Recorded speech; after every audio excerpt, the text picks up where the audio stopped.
Hello all welcome to one more mini vlog. ఈ vlog వచ్చేసరికి సికింద్రాబాద్ నుంచి నాగ్పూర్ వందే భారత్ ట్రైన్ జర్నీ ఎలా జరిగిందో ఎక్స్పీరియన్స్ మీతో షేర్ చేసుకోవాలనుకుంటున్నాను. ఫస్ట్ అయితే లోపలికి ఎంటర్ అవ్వగానే ఇలాగా సీటింగ్ అయితే ఉంది. పైన వచ్చేసరికి ఇలా క్యాబిన్స్ ఇచ్చారు లగేజ్ పెట్టుకోవడానికి. స్పేస్ అయితే చాలా తక్కువ ఉంది, సరిపోలేదు బ్యాగ్స్ అది పెట్టుకోవడానికి. మాకు అన్నీ సెట్ చేసుకోవడానికి ఒక 15 మినిట్స్ పట్టింది కూర్చోవడానికి.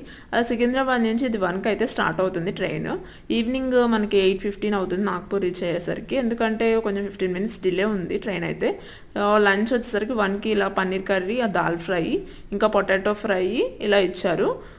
చికెన్ నాన్ వెజ్ వాళ్ళకైతే చికెన్ కర్రీ ఇస్తున్నారు. ఫుడ్ అవ్వగానే ఐస్ క్రీమ్ అయితే ఇచ్చారు. ఆ తర్వాత ఇంకా స్నాక్ 4 ఆ టైంకి ఇలాగా కచోరీ, ఇంకా పాపిడి, ఇంకా బుజియా, ఒక ఫ్రూటీ ప్యాకెట్ అయితే ఇచ్చారు. అలాగే టీ మిక్స్ అయితే ఇచ్చారు. టీ మిక్స్ అయితే అసలు బాగాలేదు, హాట్ వాటర్ అయితే ఇస్తున్నారు మిక్స్ చేసుకోవడానికి. ఇలా మా జర్నీ అయితే కంప్లీట్ చేశాను. Thank you for watching.